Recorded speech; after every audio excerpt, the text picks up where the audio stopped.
Hello everyone. Economics से related इस YouTube channel में आप सभी का दोबारा से स्वागत है। आज का ये हमारा टॉपिक बीए सेकेंड ईयर के स्टूडेंट्स के लिए है और ये हमारे यूनिट फर्स्ट का है नेशनल इनकम। राष्ट्रीय आय के बारे में आप सभी काफ़ी पहले से पढ़ते हुए आ रहे हैं और इसके बारे में हम सभी ने सुना है। तो इस वीडियो में हम जो राष्ट्रीय आय है इसको किस तरीके से मापा जाता है, इसके कौन कौन से अंग हैं और इसके माप से संबंधित क्या क्या कठिनाइयाँ हैं, इसके बारे में हम थोड़ा डिटेल में देखेंगे और थोड़ा हम हमारे सिलेबस के अकॉर्डिंग और एग्ज़ाम को लेते हुए इसको चलेंगे और इसको बहुत ज़्यादा डीप ना जाते हुए एक जो इसका कॉन्सेप्चुअल है वो हम इसको देखेंगे कि ये हमारे एग्ज़ाम से किस तरीके से रिलेटेड है। तो अगर हम सबसे पहले देखते हैं राष्ट्रीय आय और हम इसकी अगर डेफिनेशन देना चाहें तो हम इसकी डेफिनेशन या इसकी परिभाषा कुछ इस तरीके से दे सकते हैं कि राष्ट्रीय आय से अभिप्राय एक राष्ट्र के सामान्य निवासियों को किसी विशेष अवधि में उनकी उत्पादक सेवाओं के फलस्वरूप प्राप्त होने वाली कुल साधन आय से है। या हम इसको इस तरीके से भी कह सकते हैं कि एक देश में एक वर्ष में देश के सामान्य निवासियों द्वारा उत्पादित सभी अंतिम वस्तुओं तथा सेवाओं के मौद्रिक मूल्य के योग को राष्ट्रीय आय कहा जाता है। और जैसा कि आप सबको पता है, इस डेफिनेशन में हमने शुरुआत में बात की है एक वर्ष। तो जो भारत में है वो एक वर्ष लिया जाता है 1 अप्रैल से 31 मार्च तक। तो किसी भी देश में अगर हम राष्ट्रीय आय का जो अनुमान करते हैं वो पर्टिकुलर किसी एक ईयर में किया जाता है जिसको हम फाइनेंशियल ईयर या वित्तीय वर्ष कहा जाता है। और भारत के लिए वित्तीय वर्ष होता है 1 अप्रैल से 31 मार्च का है। तो आप याद रखना, जो भी राष्ट्रीय आय का आकलन होता है एक वित्तीय वर्ष में होता है। और फिर इसमें दूसरी बात हमने की है देश के सामान्य निवासियों द्वारा। अब हम वैसे तो हम इसका आगे मतलब भी देख लेंगे कि देश के सामान्य निवासियों का मतलब क्या है। इसको अगर मोटा मोटी रूप में हम समझे तो सामान्य निवासियों से इसका मतलब है कि वह व्यक्ति जिनके पास उस देश की नागरिकता प्राप्त है और जिसके हित लाभ हानि जो भी है उस देश के साथ जुड़े हुए हैं। अगर हम भारत की बात करें तो हम देश के सामान्य निवासी उनको कहेंगे जिनके पास भारतीय नागरिकता है और जिनके हित भारत के साथ जुड़े हुए हैं। तीसरी बात जो इसमें कही गई है वह अंतिम वस्तुओं व सेवाओं की बात की गई है। अब अंतिम वस्तुओं व सेवाओं से हमारा आशय है कि जो वस्तु या सेवाएं बाजार में बिकने के लिए आ चुकी हैं और जिनको उपभोक्ता मार्केट से जाकर खरीदता है, स्वयं के लिए खर्च कर देता है, उसको आगे किसी को नहीं बेचता है। अगर वो आगे किसी को बेचता है तो वो अंतिम वस्तु नहीं कहलाएगी, मध्यवर्ती वस्तु कहलाएगी। तो हम राष्ट्रीय आय में अंतिम वस्तु को शामिल करते हैं। आने वाले वीडियो में हम ये भी देख लेंगे कि इसमें मध्यवर्ती वस्तुओं को शामिल क्यों नहीं किया जाता, अंतिम वस्तुओं को ही शामिल क्यों किया जाता है।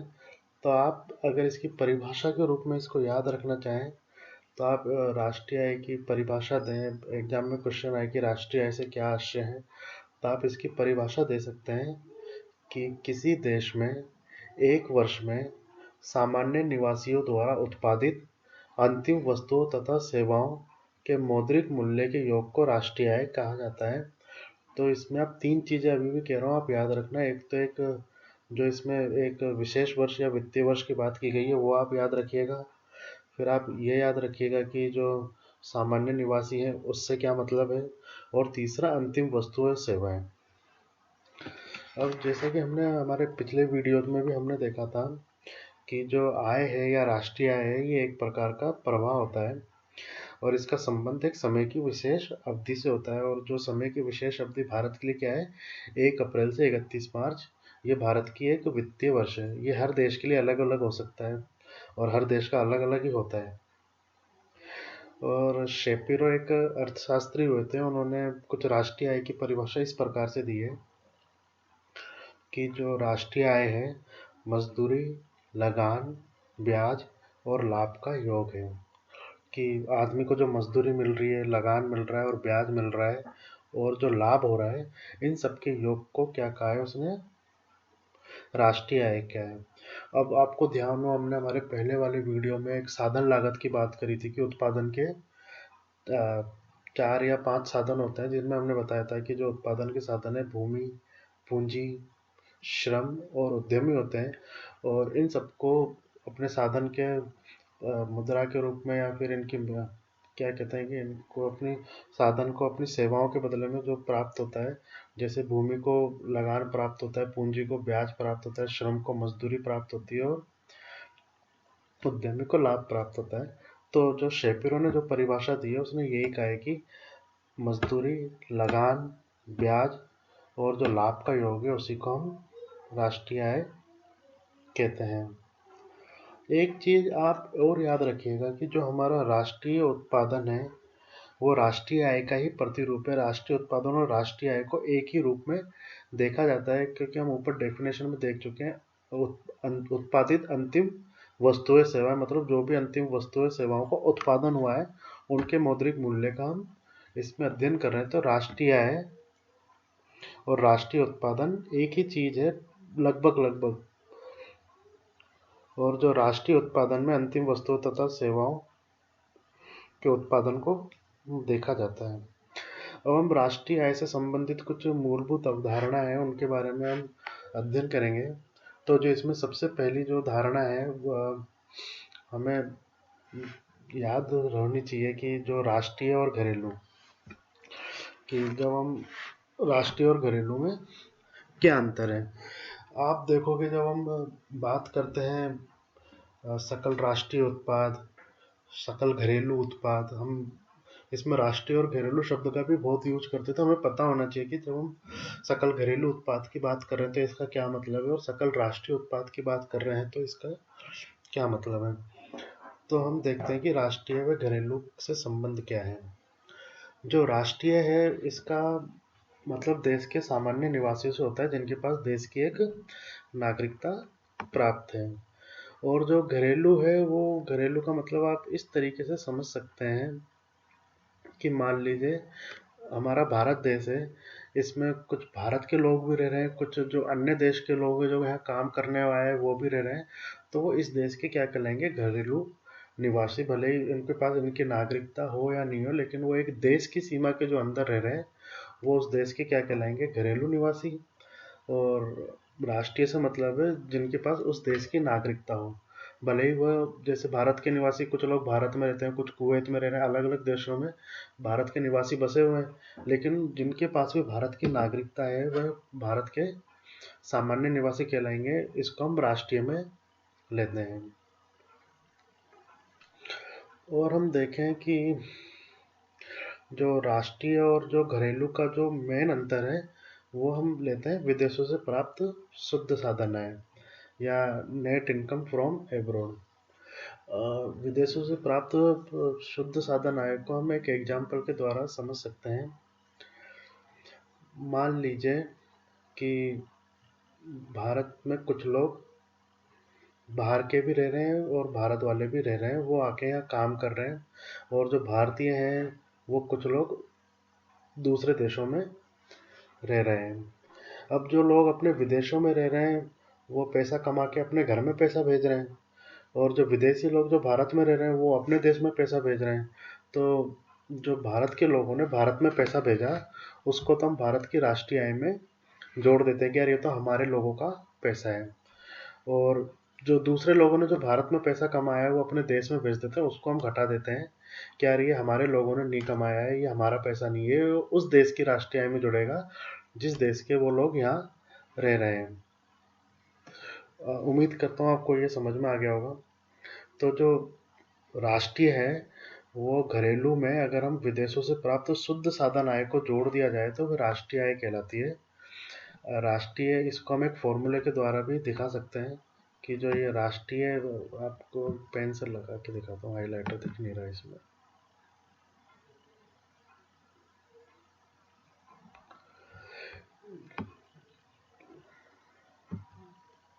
रेड पेन लेते हैं।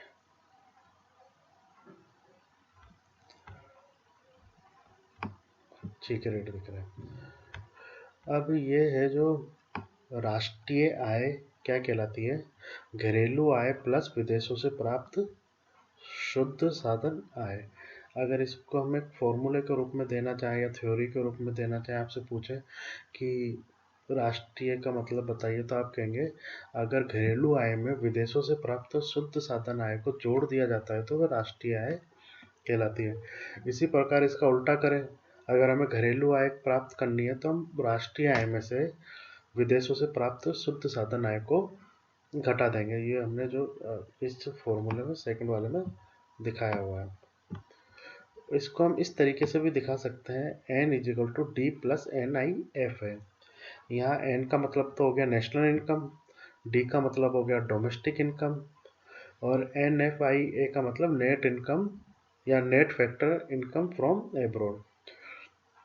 तो ये दिखा रहा है जो राष्ट्रीय आय है घरेलू आय प्लस विदेशों से प्राप्त शुद्ध साधन आय है, जबकि घरेलू आय है राष्ट्रीय आय में से विदेशों से प्राप्त शुद्ध साधन आय को अगर हम घटा देते हैं तो हमें घरेलू इनकम प्राप्त होती है। और विदेशों से प्राप्त शुद्ध साधन आय का मतलब मैंने आपको बता ही दिया है कि जो है हमारे देश के निवासियों द्वारा विदेशों से प्राप्त कारक आय देश में गैर निवासियों से प्राप्त कारक आय का अंतर। ठीक है, अब हम इसकी दूसरी जो अवधारणा है वो देखते हैं कि वो क्या कहती है, सकल और शुद्ध। हम कई बार देखते हैं कि हम जीएनपी की बात करते हैं, एनएनपी की बात करते हैं, या ग्रॉस सकल राष्ट्रीय उत्पाद और शुद्ध राष्ट्रीय उत्पाद। तो हम देखते हैं कि सकल और शुद्ध में क्या अंतर है। तो मेनली जो इन दोनों में अंतर माना जाता है वो घिसावट का या डेप्रिसिएशन का माना जाता है। तो सकल तथा शुद्ध धारणाओं का प्रमुख अंतर स्थायी पूंजी का उपभोग या घिसावट व्यय है। सकल में घिसावट व्यय शामिल होता है जबकि शुद्ध में घिसावट व्यय शामिल नहीं होता। अब हम देखते हैं कि जो घिसावट या डेप्रिसिएशन है इसका क्या मतलब होता है। ये डेप्रिसिएशन को हम एक एग्जाम्पल के द्वारा आपको समझाते हैं। वैसे तो जिनके पास पहले इकोनॉमिक्स रही है उनको तो पता ही होगा, फिर भी मैं आपको एक एग्जाम्पल समझाता हूँ डेप्रिसिएशन का। कि मान लीजिए आपने एक घर बनाया, उस घर की कीमत थी 1 करोड़ रुपए। आज से 10 साल बाद में आपको लगा कि यार इसमें घर को बेच देता हूँ, ये घर मेरा थोड़ा पुराना हो गया। आप बाजार में गए और सोचा कि यार इस घर की चलो कीमत लगवाते हैं। तो आपको क्या लगता है कि आने वाले 10 साल बाद में उस घर की कीमत 1 करोड़ ही रहेगी? नहीं, उसकी कीमत पहले से घट जाएगी, क्योंकि जो भी खरीदने आएगा वो आएगा देखेगा कि यार आपका घर तो बहुत पुराना हो चुका है, इसमें दरारें आ चुकी हैं, पेंट भी उखड़ने लग गया, सीलन आ रही है। तो जो घर के जो मूल्य में जो गिरावट हुई है वो एक तरीके से घिसावट या डेप्रिसिएशन कहलाता है।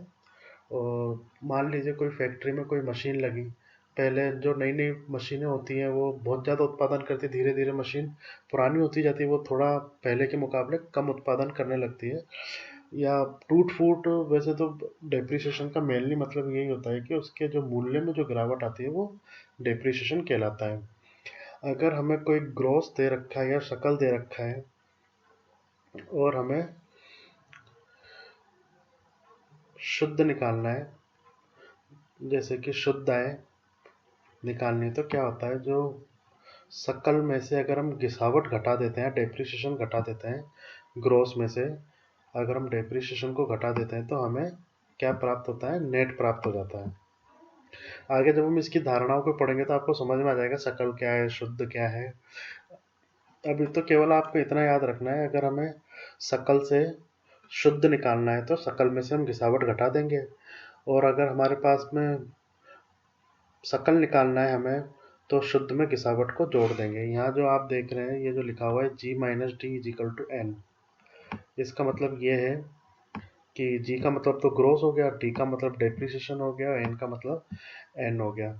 मतलब ग्रोस में से अगर हम डेप्रिसिएशन को घटा देते हैं तो हमें नेट इनकम प्राप्त हो जाती है। इसी तरह अगर नेट इनकम में अगर हम डेप्रिसिएशन को जोड़ देते हैं तो हमें ग्रोस इनकम प्राप्त हो जाती है, सकल आय प्राप्त हो जाती है। तीसरी जो इसकी अवधारणा है बाजार कीमत पर तथा साधन लागत पर। जब हम जीडीपी का अनुमान करते हैं या जीएनपी का अनुमान करते हैं तो वो दो तरीके से किया जाता है। एक तो बाजार कीमत पर, मार्केट प्राइस पर और एक फैक्टर कॉस्ट पर। कई बार हम देखते हैं कि GNP eight market price, GNP eight factor cost. तो हम इसको समझने की कोशिश करते हैं कि बाजार कीमत क्या है और साधन लागत क्या है। अब बाजार कीमत के जैसे नाम से हमें लग रहा है कि यार बाजार में जो भी वस्तुएं बिकने के लिए आ गई और जो बाजार में उसकी प्रचलित कीमत है वही बाजार कीमत है। और साधन लागत का आप एक तरीके से मतलब समझ लीजिए फैक्टर कॉस्ट, मतलब फैक्ट्री में अगर कोई वस्तु बन रही है तो उसकी कीमत क्या होगी। अब आप सोचना कि बाजार में अगर कोई वस्तु बिकने के लिए आ रही है तो उसमें क्या क्या होता है। उसमें जो भी कंपनी वाले हैं उसमें अपना इनडायरेक्ट टैक्स को जोड़ देते हैं कि मैं तो भाई अपना जो मेरा टैक्स लगा है, जो सरकार ने मुझसे लिया है, वो तो मैं उपभोक्ता से वसूलूंगा, तो वो बाजार कीमत पर इनडायरेक्ट टैक्स को जोड़ देता है।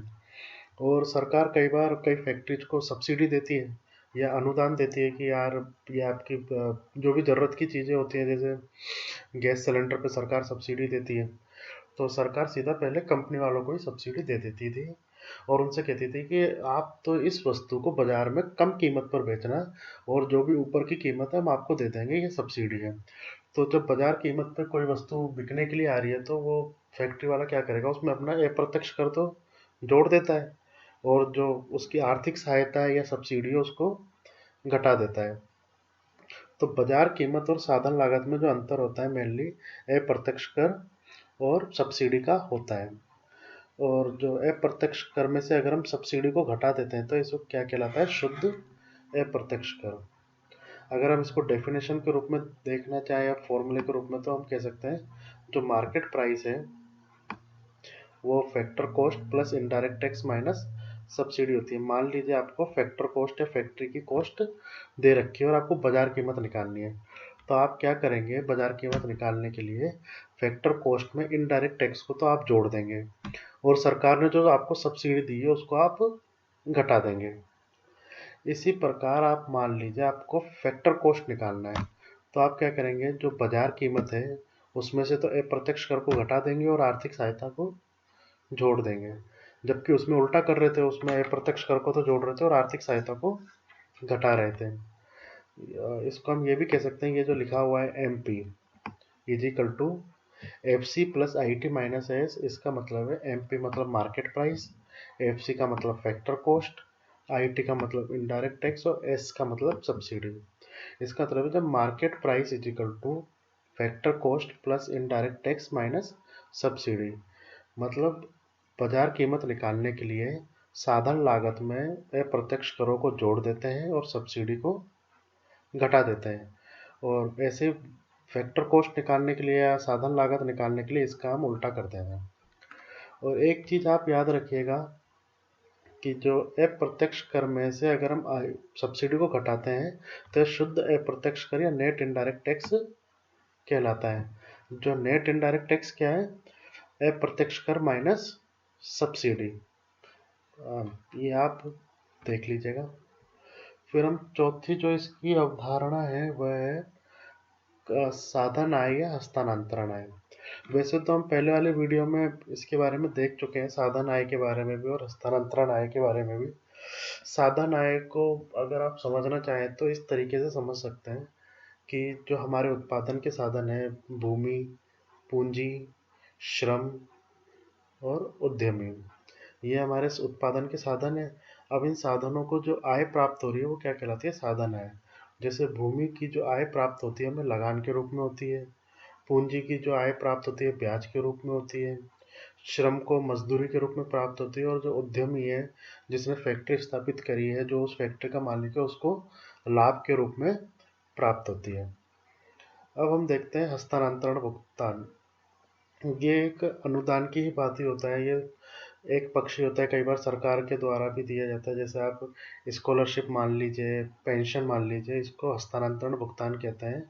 और हस्तांतरण भुगतान के बारे में मैंने आपको पहले भी बताया था, दोबारा से बता रहा हूँ कि हस्तांतरण भुगतान को राष्ट्रीय आय में शामिल नहीं किया जाता है। अब पांचवा है विदेशों से प्राप्त शुद्ध साधन आय और घिसावट। वैसे तो मैंने आपको इसको जितना समझाने का प्रयास कर सकता था, विदेशों से प्राप्त शुद्ध साधन आय और घिसावट मैंने आपको समझा दिया है। फिर भी मैं आपको विदेशों से प्राप्त शुद्ध साधन आय के बारे में दोबारा से समझा देता हूँ कि अगर आप भारत देश का एग्जाम्पल लें, मान लीजिए दो देश हैं, भारत और अमेरिका। अब जो भारतीय हैं वो भारत में भी रह रहे हैं और कुछ भारतीय अमेरिका में भी रह रहे हैं, और जो अमेरिका के कुछ लोग हैं वो भारत में रह रहे हैं और अमेरिका में भी रह रहे हैं। अब इन्होंने मिलकर अपने बेचारों ने मेहनत करी, पसीना बहा और इनको आय प्राप्त थी। जो भारतीय जो अमेरिका में रह रहे थे वो अपनी सारी आय को अपने परिवार वालों को जो भारत में रह रहे हैं उन्होंने उनको दे दी, और जो अमेरिकी जो भारतीय में रह रहे हैं उन्होंने जो खुद की आय थी वो अपने देश अमेरिका में भिजवा दी। तो जो इन दोनों का जो अंतर है वो क्या कहलाता है, विदेशों से प्राप्त शुद्ध साधन है। कि जो देश के नागरिकों की आय है या फिर जो एक देश की आय है उसको तो जोड़ लिया जाता है, और जो दूसरे देश के श्रमिक जो हमारे यहाँ काम कर रहे हैं उनको घटा दिया जाता है। दोबारा से बता रहा हूँ, दोबारा से थोड़ा ध्यान से सुन लेना। हमारे देश के नागरिक जो विदेशों में रह रहे हैं उनकी आय को हमारी राष्ट्रीय आय में शामिल किया जाता है, तथा जो विदेशी लोग हमारे देश में रह रहे हैं उनकी आय को हमारी राष्ट्रीय आय से घटाया जाता है। ये क्या कहलाता है, विदेशों से प्राप्त शुद्ध साधन आय। ठीक है। और गिसावट या डेप्रिसिएशन के बारे में मैंने आपको बता ही दिया था कि इसका मतलब सामान्य टूट फूट से होता है। मतलब जो मूल्य में गिरावट होती है वो किस तरीके से आ सकती है, इसके घटक देख लीजिए। कि पहला है सामान्य टूट फूट, कि कुछ टूट फूट हो गई, मशीन में कुछ गड़बड़ी हो गई, इसके कारण भी कई बार उसमें मूल्य में गिरावट आती है। दूसरा है अप्रचलन, और तीसरा है मशीनों की आकस्मिक हानि। तो आज के इस वीडियो में हमने राष्ट्रीय आय की परिभाषा से संबंधित कुछ बेसिक अवधारणाओं के बारे में देखा, राष्ट्रीय आय की परिभाषा देखी। इस से संबंधित आपको कुछ प्रॉब्लम हो तो आप पूछेगा। नेक्स्ट वीडियो में हम ये राष्ट्रीय आय की संरचना के बारे में देखेंगे कि जीएनपी क्या है, जीडीपी क्या है, जीडीपी, जीएनपी, इनके बारे में हम अध्ययन करेंगे कि जीडीपी मतलब जी राष्ट्रीय आय वगैरह, इनके बारे में हम थोड़ा डिटेल में देख लेंगे। इससे पहले आप ये ढंग से देख लीजिएगा जो इसकी अवधारणाएं देखी हैं कि घरेलू और राष्ट्रीय में क्या अंतर है, घरेलू से राष्ट्रीय में किस प्रकार से जाया जाता है, ये आप थोड़ा ध्यान से देख लेना। फिर उसके बाद में बाजार के देखिए, सबसे पहले तो आप राष्ट्रीय से घरेलू में कैसे जाया जाता है ये आप देख लेना, घरेलू से राष्ट्रीय में किस तरीके से जाया जाता है ये आप देख लेना, सकल से शुद्ध में कैसे जाया जाता है, शुद्ध से सकल में कैसे जाया जाता है, बाजार कीमत से साधन लागत पर कैसे जाया जाएगा, और साधन लागत से बाजार कीमत पर कैसे जाया जाएगा। ये तीन के बारे में आप थोड़ा ढंग से देख लेना, क्योंकि हमारे जो आने वाला वीडियो है वो इन तीन पे ही डिपेंड करेगा। आपको नहीं तो फॉर्मूला समझ में नहीं आएगा। कोई भी प्रॉब्लम हो, दिक्कत हो तो आप पूछ लीजिएगा। ओके, आज के लिए इतना ही। Thank you.